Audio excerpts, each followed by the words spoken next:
Good afternoon. So let's get going. Today, hopefully, will be the last day.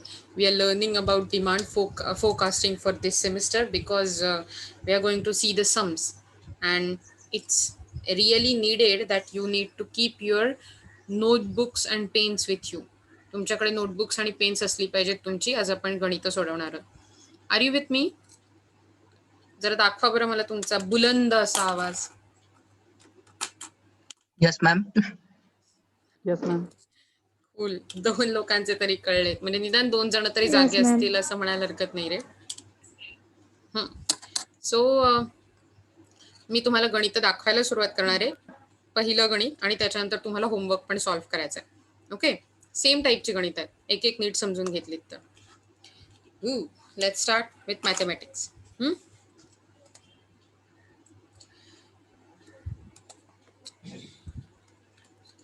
आहेत तुमच्याकडे सगळ्यांकडे वह्या आणि पेन?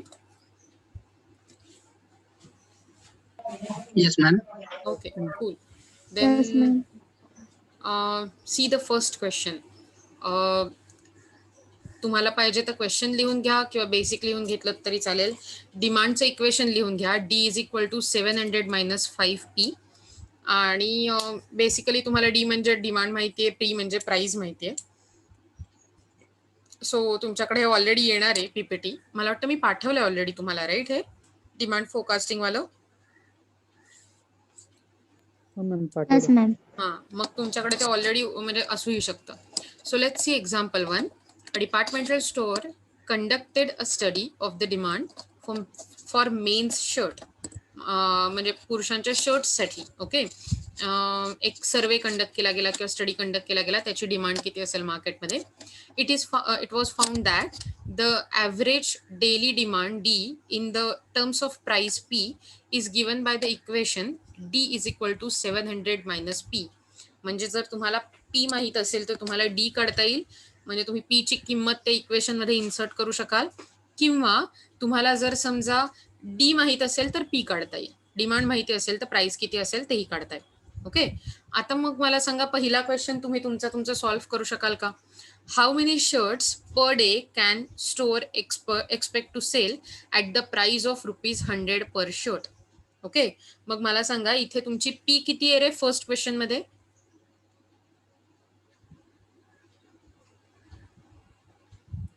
किती आहे तुमची प्राइस आता? बघा, तुमच्यासाठी पहिला सब क्वेश्चन आहे 100. How many shirts per day can the store expect to sell at price ₹100 per shirt. म्हणजे तुमची पी आहे 100, राईट? तर बघा कसं सॉल्व्ह केलं हे सम. तुम्हाला दिसतंय, राईट? पहिल्या क्वेश्चनसाठी तुमचं गिवन इक्वेशन आहे D is equal to 700 minus 5P as P is equal to 100. So आपण काय करू शकतो की P साठी ही किंमत जी आहे 100 ती त्या इक्वेशन मध्ये घालणार आहोत. P is equal to 100 given, that's why D is equal to 700 minus 5 in the bracket P. इथे P ची किंमत इन्सर्ट केली 100. Okay, therefore D is equal to 700 minus 5 multiplied by 100, that is 500. 700 minus 500 is equal to 200. In the sense, जेव्हा तुमची price 100 rupees असेल तेव्हा तुमच्या शर्टला डिमांड किती असेल त्या दिवशी? 200 शर्ट्स. सोपं आहे, इझी आहे. तुमच्या लक्षात आलं हे? जर लक्षात आलं नसेल तर मला सांगा. Yes, ma'am. ओके, सो मग तुमच्या लक्षात आलं असं समजू का मी हे गणित? Yes, ma'am. Cool. Yes, ma'am. मग दुसरं सोडवा आणि मला सांगा कसं करणार ते. If the store wants to sell 100 shirts per day, what price should it charge?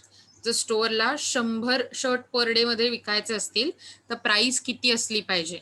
Okay, now think की तुमची डिमांड किती आहे ते तुम्हाला सांगितले. So D is equal to 100. So what is P हे तुम्हाला सॉल्व्ह करायचंय. सॉल्व्ह करून दाखवा आणि मला उत्तर सांगा. चला पटकन.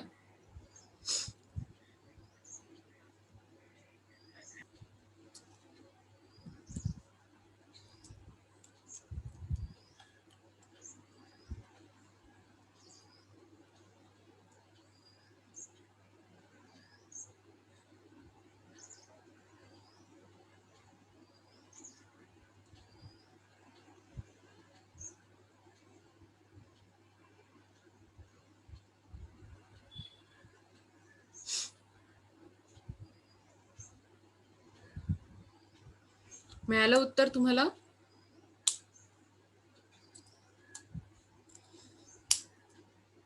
$120. 120. बघूया, पहिलं उत्तर आपल्याला 120 मिळालंय. आणखीन कोणाची काही वेगळी उत्तरं? 0, 1, 2, अनंत, लाईक इन्फिनिटी अशामध्ये असणारी?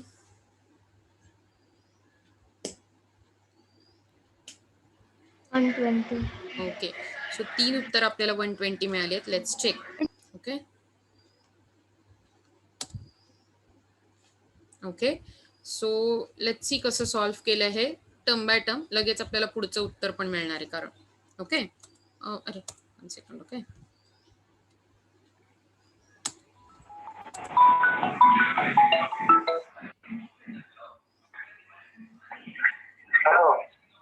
हेलो, अस्सलामुअलैकुम। Would you please mute yourself जब भी आप कॉल ले रहे हो या फिर ऐसा कुछ है? Okay, cool. सो हमें पता है कि 100 मतलब आपका क्या होना चाहिए? It's wrong fourth one. Okay, so don't see this one, that's like very. So हे आत्ता बघू नका, हे आत्ता तुमच्या गरजेची गोष्ट नाहीये. ओके, तुम्हाला काय बघायचं आहे? हे वरचं. आणि मला वाटतं इथे तुमचं आन्सर दिसतंय तुम्हाला 120 दिसतंय, राईट? म्हणजे जेव्हा तुमची Yes, ma'am. तुम्हाला कसं आलं equation? d is equal to 700 minus 5p. So d is equal to 100 is equal to 700 minus 5p. तो माइनस 500 यहाँ पर है, वो हमने इक्वल टू साइन के लेफ्ट साइड में ले लिए, तो उसका साइन चेंज हो गया, माइनस से प्लस हो गया. Okay, so that is plus 5p. और 700 यहाँ पर प्लस साइन था, राइट, 100 के पीछे, तो वो वहां पर जाकर माइनस हो गया. देखो यहाँ पर तो क्या हो गया? 700 minus 100 that is 600.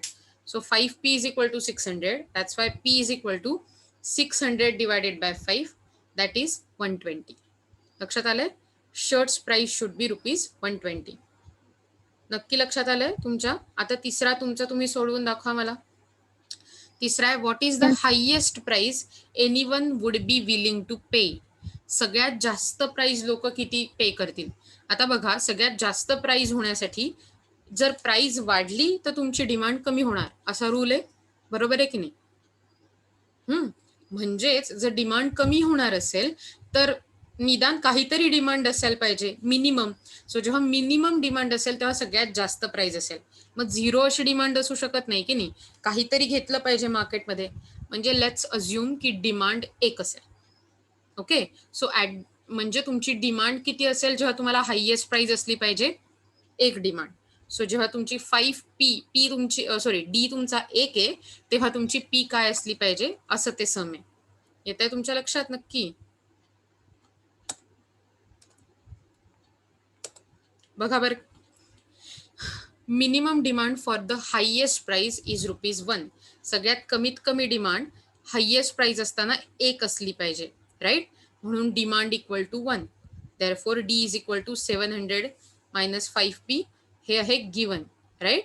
So given equation मध्ये आता तुम्ही फक्त डी ची प्राइस घालणार आहात, बरोबर ना? मग डी ची प्राइस आहे 1 ऑलरेडी आपण अज्युम केली आता, कारण मॅक्झिमम प्राइस केव्हा असेल? जेव्हा मिनिमम डिमांड असेल तेव्हा. मिनिमम डिमांड ऍटलिस्ट 1 असलीच पाहिजे. देअरफॉर डी म्हणजे 1, so 1 is equal to 700 minus 5p. So 5p पुन्हा एकदा सेम केलं, इक्वल टूच्या साईनच्या इकडे आणलाय. आता मी तुम्हाला बेसिक मॅथमॅटिक्स सम सॉल्व्ह करून दाखवते. सो मायनस 5 इक्वल टूच्या अपोजिट साईडला गेल्यामुळे प्लस 5 झाले. Okay, yes Manjushree?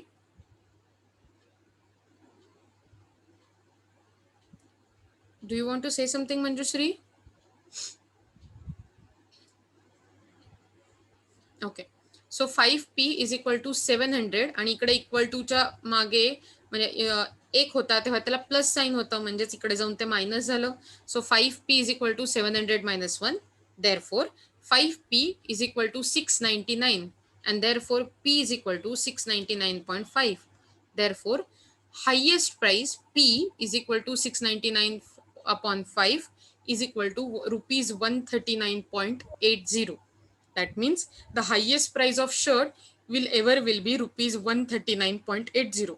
उससे अगर एक भी ज्यादा पैसा बढ़ता है तो आपका डिमांड 0 हो जाएगा मार्केट में, मतलब मार्केट में डिमांड नहीं रहेगा. तुम्हाला हे गणित सोडवता आलंय?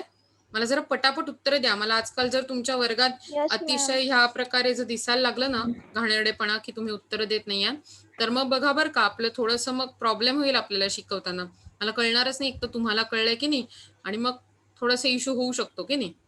Late me tell you very clearly, I don't want to be harsh. बरोबर आहे ना? पटेल ना? मी जेव्हा सांगते तेव्हा पटापट उत्तर द्या, कारण अदरवाईज मला कळत नाही. नाहीतर मग सगळ्यात जुना फॉर्म्युला वापरायला लागेल मला. पहिली गोष्ट म्हणजे मला तुम्हाला सगळ्यांना तुमचे कॅमेरे दाखवायला लावायला लागतील, सगळ्यांना ते ओपन ठेवायला सांगायला लागेल आणि देन मला तुम्हाला गणित दाखवायला लागतील. Is it okay for you? So let's start. Okay, is it not? It's not okay for me, कारण माझी बँडविड्थ त्यात कमी होणार आहे. ओके, सो नेक्स्ट सम बघा. लिहून घ्या हे तुमच्याकडे सम पटकन. चला, फक्त मला एवढंच हवंय, इयर्स सेल्स, दॅट्स इट. घ्या लिहून पटकन.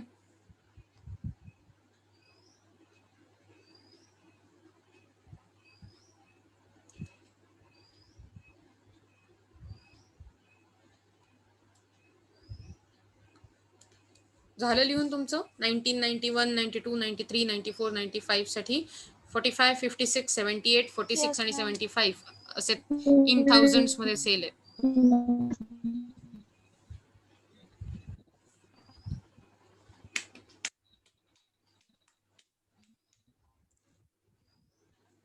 काय रे, तुमच्या वर्गातली मुलं घरी गेली का काय? जरा पटापट उत्तर द्या बरं.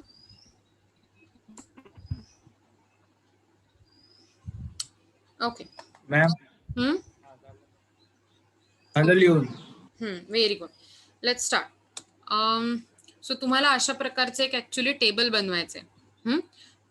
त्याच्यात पहिला कॉलम इयरचा असेल, जो आपण लिहिलाय 91, 92, 93, 94, 95.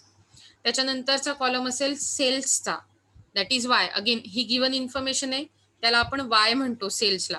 बरोबर? तुम्ही तसं टेबल बनवायला घेणं अपेक्षित आहे तुमच्या वहीमध्ये. आणि जर मी म्हटलं तर मी तुम्हाला कॅमेरा ऑन करायला सांगते आणि मला ते टेबल दाखवायचंय तुम्ही उलट करून तुमच्या मोबाईल समोर. पण आधी तुम्ही टेबल तयार करायला घ्या. सो इयर, सेल्स, आणि त्याच्यानंतर आपण त्या इयरला एक एक नंबर दिलाय. आणि जर तुम्हाला आठवत असेल आपण हे आधी सॉल्व्ह केलं होतं, त्या इयरला जो नंबर दिलाय त्याला आपण 1, 2, 3, 4 इयर वाईज कन्झिक्युटिव्हली म्हटलंय. सो 1991 ला 1, 92 ला 2, 93 ला 3, 94 ला 4, 95 ला 5. राईट? हा झालाय तिसरा कॉलम. 3 कॉलम पर्यंत लिहून झालं. आणि त्याच्या खाली त्याच्या टोटल पण करायच्यात. आता मी हे तुम्हाला सॉल्व्ह करून दिलंय, पण लक्षात ठेवा हे तुम्हाला तुमचं सॉल्व्ह करायचंय. सो एन म्हणजे इयर्स आहेत 5, वाय ची सेल्सची टोटल आहे 300, एक्स कॉलमची टोटल आहे 15, 1 2 3 4 5 ची टोटल आहे ही. ओके, एक्स स्क्वेअर करायचा आहे पुढचा कॉलम. तुम्ही 3 पहिले कॉलम केलेत का? Yes ma'am. Very good. मग आता एक्स स्क्वेअरचा कॉलम करा. म्हणजे तुमच्याकडे जो एक्स कॉलम आहे त्याचा फक्त स्क्वेअर करायचा आहे. सो 1 चा स्क्वेअर 1, 2 चा स्क्वेअर 4, 3 चा स्क्वेअर 9, 4 का स्क्वेअर 16 और 5 का square 25. Very good, very good. और फिर एक्स वाई का भी कॉलम कर लो. आपके पास एक्स भी कॉलम है, वाई भी कॉलम है, तो सिर्फ मल्टीप्लीकेशन करना है. अभी के लिए ये देखो मत, आपके पास होना चाहिए, मतलब आप अपने खुद से वो मल्टीप्लीकेशन कर सकते हो. इतना बड़ा भी एक मल्टीप्लीकेशन नहीं है. आपको क्वेश्चन पेपर में सॉल्व करना ही है सम्स. ओके, अगर आते हैं तो.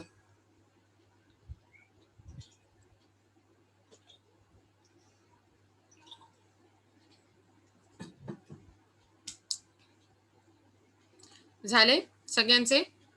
वाय एक्स, एक्स स्क्वेअर आणि एक्स वाय हे कॉलम आणि त्यांच्या total. Yes ma'am. Very good. X square ची टोटल आली आहे 55, एक्स वाय ची एक्स वाय कॉलम आहे त्याची टोटल आली आहे 950. बरोबर आहे? So let's take now. आता तुम्हाला माहिती आहे ऍक्च्युली की आपण कुठल्या प्रकारे इक्वेशन्स घेतो ती. तुम्हाला जर आठवत असेल आपण नॉर्मल इक्वेशन म्हणजे जेव्हा बघत होतो लास्ट टाइम मेथड, त्याच्यात आपण म्हटलं होतं कसं होतं ते, summation Y is equal to NA plus B summation X. डोक्यातच ठेवून द्या बरं का ही इक्वेशन टोटली न विसरता. ओके, सो तुम्हाला आता काय करायचंय, पहिलं ए आणि बी फाइंड आउट करायचे, कारण आपल्याला ए आणि बी त्या रिग्रेशन इक्वेशन मध्ये टाकायचं असतात. बघा तुमचा प्रश्न काय, एकदा माझ्याकडे नीट लक्ष द्या, जरा वह्या बाजूला ठेवा, म्हणजे तुम्हाला नक्की काय फाइंड आउट करायचंय हे तुमच्या लक्षात येईल. Okay, using the method of least square, म्हणजे लीस्ट स्क्वेअर मेथड यूज करून fit a straight line trend and estimate the annual sales of 1997. 2 प्रश्न है. Fit a straight line trend मतलब आपको वो इक्वेशन निकालना है. क्या आपको इक्वेशन याद है? y is equal to A plus B X, ऐसा था ना डिमांड फोरकास्ट का equation, a plus B X. लेकिन वो निकालने के लिए हमें a और b की कीमत चाहिए होती है, राइट? और a और b की कीमत निकालने के लिए हमें ये 2 इक्वेशंस यूज करने पड़ते हैं. Summation y is equal to na plus b summation x और summation X Y is equal to a summation x plus b summation X square. मग मला सांगा, ट्रेंड लाईनचं, स्ट्रेट ट्रेंड लाईनचं इक्वेशन आपल्याला कोणतं काढायचं असतं? हे वरती जे रेड लाईन मध्ये दिलंय ते सांगा बरं, म्हणून दाखवा मला, माझ्या मागोमाग म्हणा. Okay, y is equal to a plus B X. काय इक्वेशन आहे? Y is equal to A plus BX. Very good. y is equal to a plus B X, right? आता मला सांगा, यातलं आपल्याला y माहिती नाहीये, x माहिती नाहीये आत्तासाठी, राईट? पण आपल्याला काय काढायचंय? a आणि b हे 2 कॉन्स्टंट आहेत, हे 2 नंबर आहेत जे आपल्याला फाइंड आउट करायचे, राईट? आणि हे नंबर काढण्यासाठी आपल्याला 2 इक्वेशन काढायला लागतात किंवा 2 इक्वेशन सायमल्टेनियस इक्वेशन सॉल्व्ह करायला लागतात. पहिलं इक्वेशन आहे समेशन y, म्हणा माझ्या मागून, summation y Summation y is Summation equal Y to is equal to na na plus b summation Plus x. plus B B summation X. Summation X. करेक्ट. आता हे इक्वेशन म्हणजे जे स्टेप वाईज लिहिलंय तसं लिहा बरं, मी तुम्हाला सोल्युशनच लिहून दिलंय. सो आता तुम्हाला ही लाईन लिहायची आहे तुमच्या वहीमध्ये, आणि वहीमध्ये लिहिताना हे जे लिहिलंय ना ते तोंडाने जोरात म्हणायचंय, सो दॅट तुमच्या डोक्यात राहील. Taking normal equations under least square method, equation number 1, summation y is equal to na plus b summation x. हे लिहा आणि लिहिताना आपल्या मनात रिवाइज करा. जितकं लवकर लक्षात राहील तितकं लवकर ही मेथड येणार आहे. लिहून झालं की मला सांगा. आणि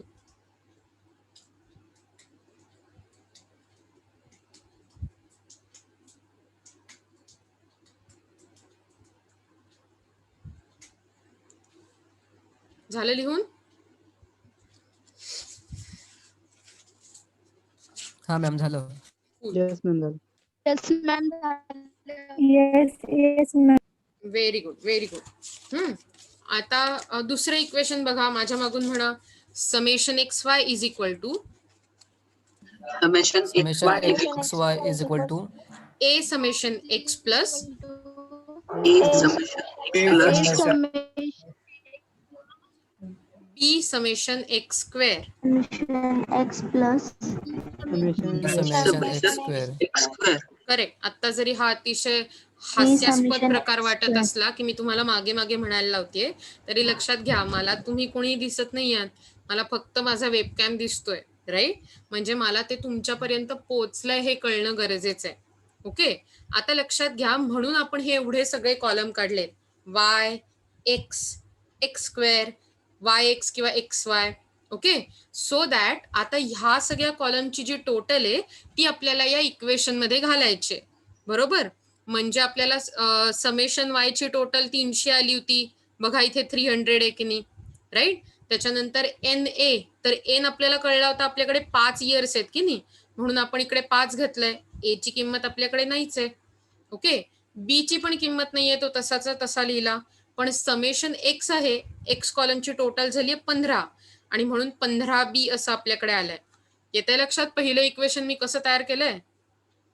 Yes ma'am. ओके, लिहून घ्या बरं. ते 300 is equal to 5a plus 15b.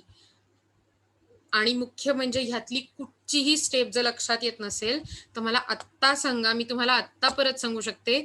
सम पूर्ण सॉल्व्ह झाल्यावर जर म्हणला तर मला अख्खं सम तुम्हाला दाखवणं परत परत शक्य होणार नाही. It will be time consuming आणि सगळ्यांसाठी बोरिंग पण. येतंय लक्षात? Yes, ma'am. Very good. मग दाखवा मला, तुम्हाला Yes, लक्षात ma'am. येतंय का बघा. आणि त्याप्रमाणे आता दुसरं खालचं इक्वेशन पण तयार करा माझं न बघता.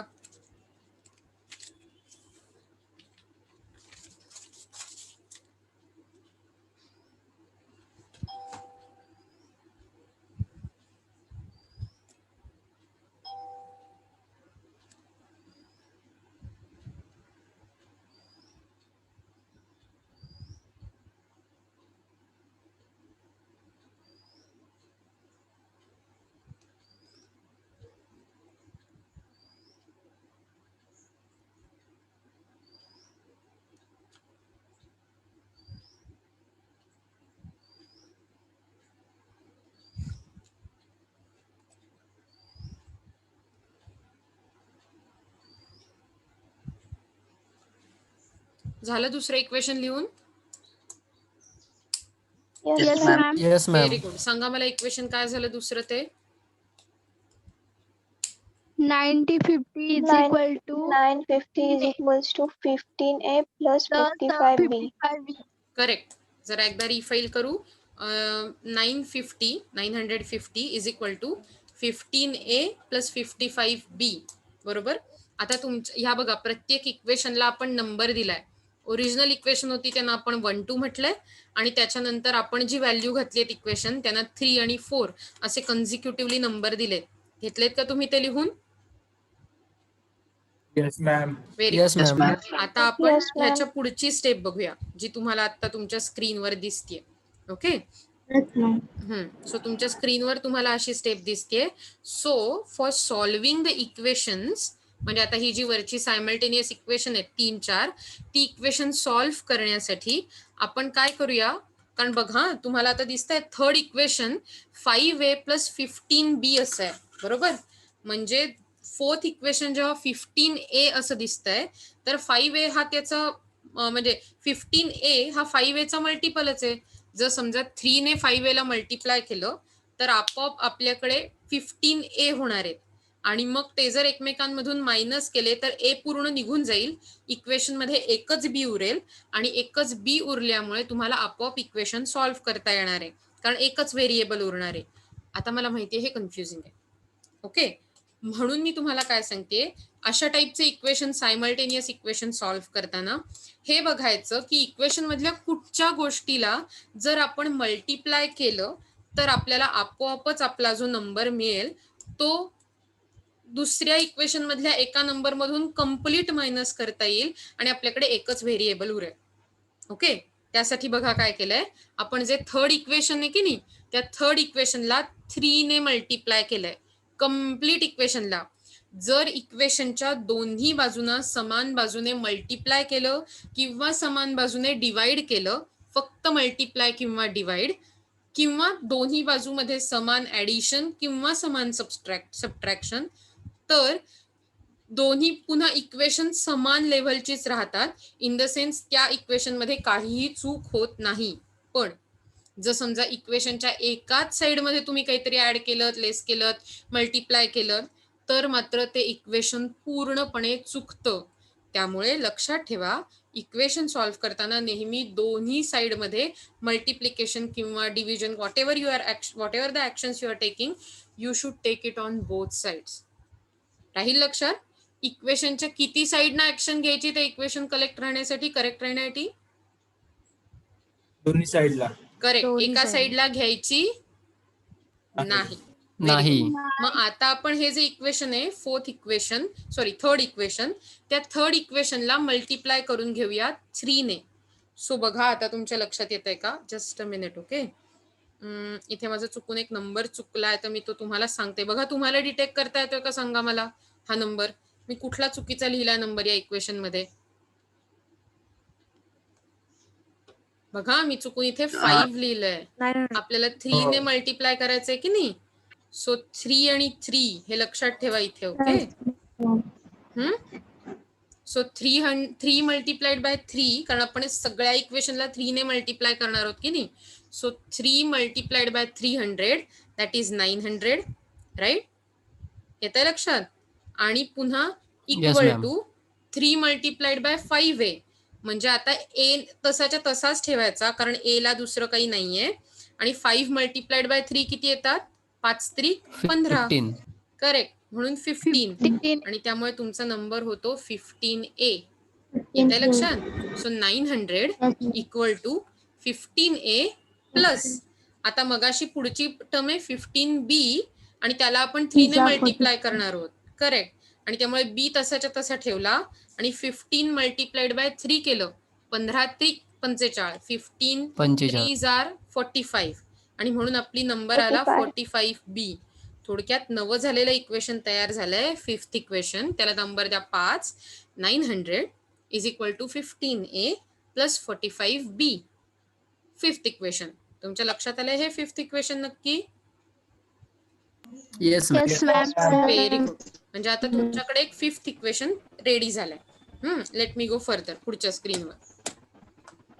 कूल. आता आपल्याकडे इक्वेशन तयार आहे. Just a minute. ओके, मला इथे फक्त 3 करून घेऊ दे. ते माझं कुठेतरी रायटिंग मिस्टेक झाली आहे, पण माझं पुढचं बाकी सगळं सेम आहे, म्हणजे बरोबर आहे. ओके, सो आता आपल्याकडे इक्वेशन उरलंय 900 is equal to 15a plus 45b. हे झालं 5th इक्वेशन, बरोबर. आता हे जे 5th इक्वेशन आहे ते आणि 4th इक्वेशन तुम्हाला आठवतंय का आपलं कुठलं होतं? सांगा बरं मला. 4th इक्वेशन काय आहे तुमचं? 950 is equal to 15a plus 55b. 950 is equal to 50a plus 55b. एकदम करेक्ट, एकदम करेक्ट. मग आता बघा, हा मी असं म्हणू शकते का 950 हा 900 पेक्षा मोठा आहे, Yes. बरोबर. Yes, ma'am. आणि आपलं 950 हे 4th इक्वेशन मध्ये आहे की नाही. मग मी असं म्हणणार सबट्रॅक्टिंग इक्वेशन 5, म्हणजे ज्याच्यात 900 आहे ते वाला इक्वेशन, फ्रॉम इक्वेशन 4, म्हणजे 950 वाला इक्वेशन. म्हणजे 950चं जे इक्वेशन आहे त्याच्यातून आपण 900 वाला इक्वेशन वजा करूया.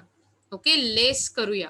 म्हणून मग तुमचा नंबर बनतो 950. बघा इथे 4th इक्वेशन दिलंय तुम्हाला इथे, हे वालं.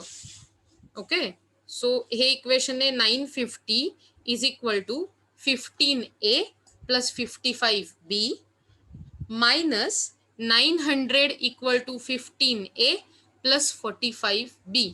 हे तुमचं 5th इक्वेशन. बघा आहे का? आहेत ही दोन्ही 4 आणि 5. तो आपण काय केलंय, 4th इक्वेशन मधून 5th इक्वेशन वजा केलंय.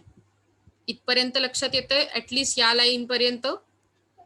Yes, ma'am. ओके, आता बघा, Yes, ma'am. आता हे जे 900 आहे ते मायनस करणार होतो आपण, बरोबर आहे. म्हणजेच इथे जी ओरिजिनल साइन्स असतात, जेव्हा एखादं इक्वेशन आपण दुसऱ्या इक्वेशन मधून मायनस करत असतो तेव्हा त्या नंबर्सची ओरिजिनल साइन्स बदलून टाकायचे असतात. सो 900 पहिले प्लस होते, ते मायनस करायचे म्हटल्यावरती मी इथे मायनस करून टाकले. बघा, प्लसचं काय झालं, मायनस, बरोबर आहे. तसंच 900 is equal to 15a plus 45b होतं. म्हणजे सगळ्याच इक्वेशनच्या मागे हे प्लस प्लस होते ओरिजिनली, जे आपल्याला इव्हन दिसत पण नाहीत. आपण अज्युम करतो नेहमी. एखादं इक्वेशन पूर्ण मायनस करायचं असेल तर आपण त्याची सगळी साइन्स बदलतो, आणि म्हणून या प्लसच्या जागी पण मायनस आले, इकडच्या प्लसच्या जागी पण मायनस आले. थोडक्यात सगळी साइन्स बदलली. आता इक्वेशन होतं 950 मायनस 900, 15 मायनस 15, आणि सॉरी 15a मायनस 15a आणि 55b मायनस 45b, बरोबर. आता हे 15 सेम आहेत, पूर्णपणे काटून टाकले म्हणजे ते काही उरतच नाही.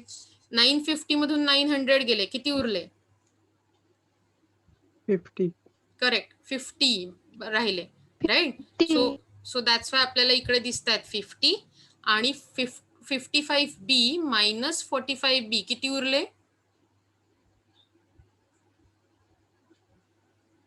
किती उरले सांगा बरं? 55b मधून 45b जर गेले तर किती उरतात? बी काही जात नाही, तो तसाच्या तसाच राहतो. बी तसाच्या तसा. 10b. 10b. मी काही चुकीचं म्हटलं होतं का पटकन बोलता बोलता? असं मला वाटतंय. ओके, सो आता मग आपण काय करणार, आता तर सोपं आहे ना आपल्याला, नॉर्मल इक्वेशन आहे.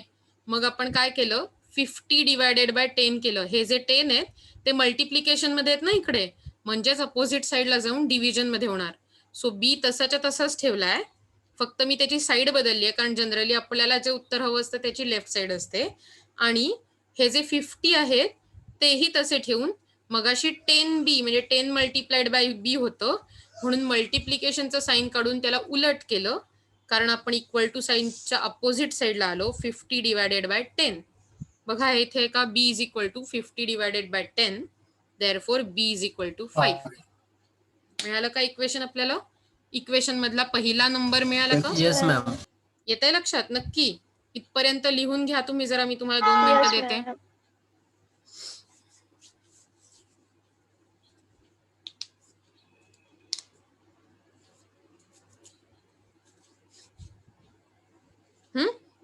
बघा बरं का, झालं लिहून तुमचं b इज इक्वल टू 5 पर्यंत? Yes, ma'am. Yes, ma'am. सगळ्यांचं झालं? Yes, ma'am. व्हेरी झालंय. गुड. आता ही जी b इज इक्वल टू 5 आपल्याला व्हॅल्यू मिळाली आहे, आपल्याला ती फक्त कुठल्याही 3, 4, 5 असं कुठलंही इक्वेशन पकडा, त्याच्यात मिक्स करायचे. मला सोपं काय वाटलं, थर्ड इक्वेशन, म्हणून मी substituting b is equal to 5 in equation 3 असं म्हटलंय. ओके, मग आपलं इक्वेशन 3 होतं 300 is equal to 5a plus 15b. Therefore 300 is equal to 5a, आपल्याला याची माहिती नाहीच आहे अजून, प्लस 15 आणि b ची व्हॅल्यू आहे 5, म्हणून b च्या जागी आता 5 आले. ओके, पुढची स्टेप आली, 300 is equal to 5a plus 15 multiplied by 5, 15 5 75, 15 5 are 75, and that's why 300 is equal to 5a plus 75. आता मी काय केलं, परत सेम केलं, 5a तसेच्या तसे ठेवले आणि 300 मधून 75 मायनस केले. तुमच्या लक्षात येते रेट कसे मायनस केले? म्हणजे Yes, ma'am. Yes, very good. So आता आपल्याकडे उरतात 5a is equal to 225. Yes, लक्षात येतं इथपर्यंत कसं आलोय आपण? 5a Yes, is ma'am. Equal to 225 आणि that's why a is equal to 225 divided by 5. So 225 divided by 5 आपल्याला उत्तर मिळतं 45. येतंय लक्षात? म्हणजे थोडक्यात 45 असं a ची किंमत आली आणि b ची किंमत आली 5. इथे गणित संपत नाही, इथे दुसरी स्टेप कंप्लीट होते. ओके, पहिली स्टेप होती ही वरची इक्वेशन काढण्याची, इक्वेशन 5 पर्यंत. त्याच्यानंतरची स्टेप होती a आणि b ची किंमत काढणं. आता पुढची स्टेप बघूया. ओके, आताची स्टेप अगदीच सोपी आहे. आपल्याला माहिती आहे लिनियर इक्वेशन काय, y is equal to a plus B X, बरोबर आहे ना? आपण मगाशी घोकलं होतं, आठवतंय का? ट्रेंड लाईनचं इक्वेशन. Yes, ma'am. आपण काय करायचं आता, फक्त a आणि b च्या व्हॅल्यू त्या इक्वेशन मध्ये टाकायच्या. So the equation for the trend line becomes y is equal to a 45 आहे म्हणून 45 प्लस b 5 आहे म्हणून 5x. सो आपली लाईन बनते trend line y is equal to 45 plus 5x. याचाच अर्थ काय असतं, जर समजा तुम्हाला x किंवा y यांच्यापैकी एकही आकडा मिळाला तर तुम्ही ग्राफ वरती ह्या पॉइंट्स प्लॉट करू शकता x किंवा y चे, आणि ते या इक्वेशनच्या प्रमाणात प्लॉट होतील. येतंय तुमच्या लक्षात नक्की? बघा बरं का आता पुढे. Yes, ma'am. Yes, ma'am. याच प्रकारे आपल्याला पुढे जायचंय, कारण आपल्याला विचारलं, पहिल्या प्रश्नाचं उत्तर तुम्हाला मिळालं आता, की what is the fit straight line trend, that is y is equal to 45 plus 5x. 3 mark तुम्ही मिळवले. ओके, आता पुढच्या 2 मार्कांची तयारी. त्यांनी विचारलंय 1997 ला किती नंबर असतील हो, असं, राईट? आपण म्हटलंय की 1991 ला 1 नंबर दिलाय, 1992 ला दुसरा नंबर दिलाय, बरोबर? असं x प्रमाणे. सो आपण फक्त एकच गोष्ट केली, की तुम्हाला दाखवण्यासाठी प्रत्येक इक्वेशन मध्ये त्याचा नंबर घातला. 45 प्लस 5 1 जेव्हा 1991 चा काढला तेव्हा x च्या जागी 1 घातलं, 50 उत्तर आलं, म्हणजे 50,000चा सेल होईल. मग 1992 म्हणजे एक्स कोणता असला पाहिजे रे? 2. 2. करेक्ट. म्हणजे 1991 ला आपण एक्सच्या कॉलम मध्ये 1 लिहिलं होतं, तसं 1992 ला तो 2 असला पाहिजे. आणि म्हणून 45 प्लस 5 मल्टिप्लाइड बाय 2. आपण फक्त या एक्सच्या जागी नंबर लिहितोय बघा, इयर्सचे, जर तुमच्या लक्षात येत असेल तर. त्या इयर प्रमाणे. म्हणजे मग आता इथे 2 येईल. मग 45 plus 5 multiplied by 2 that is 55. येत आहे लक्षात?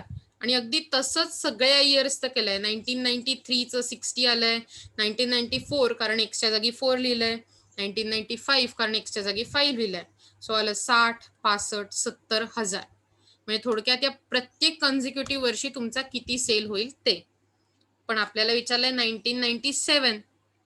सो 1991 ला 1 नंबर होता, तसा 1995 ला 5 नंबर होता. म्हणजेच 1996 ला नंबर कोणता असणार आहे एक्सचा? 6. करेक्ट. आणि 1997 ला 7. करेक्ट. मग आपलं इक्वेशन आलंय y is equal to 45 plus 5x. आणि म्हणून त्या 45 प्लस 5x मध्ये आपण काय करणार? एक्सच्या जागी 7 नंबर घालणार. सो हे तुम्हाला दिसतंय 45 plus 5 in the bracket 7. So is equal to 80,000. येते लक्षात? So if we require to forecast sales for 1997, आपलं इक्वेशन बनतं y 1997 is equal to 45 plus 5 multiplied by 7, that is rupees 80,000. Therefore, in 1997, the sales would be estimated as rupees 80,000. येत आहे लक्षात तुमच्या नक्की? Yes, ma'am. Yes, ma'am. मला माहितीये मी तुम्हाला जितके वेळा येत आहे लक्षात तुमच्या नक्की असं विचारलंय. डोंट वरी, वर्गात मी इतके वेळा विचारत नाही फिजिकली तुम्हाला विचारताना. मला आता खरंच कळत नाहीये तुमच्या लक्षात येत आहे की नाही. तर हे सगळं लिहून घ्या. आणि आपला वेळ संपत आलाय आजचा, पण मला तुम्हाला अजूनही 2 गणितं दाखवायचे. ओके, सो आपण परत जॉईन करूया अगदी थोड्या वेळासाठी. आणि मग मी तुम्हाला याच मॅथ्सवरचा होमवर्क देणार आहे, जो तुम्ही मला सॉल्व्ह करून दाखवायचा आहे. ओके, सो आता आपण मीटिंग कट करूया आणि आपण अटेंडन्स शीट पुढच्या लेक्चरला जॉईन होताना देते, कारण आता आपल्याकडे वेळ नाहीये. ओके, चालेल. So let's join in the next lecture.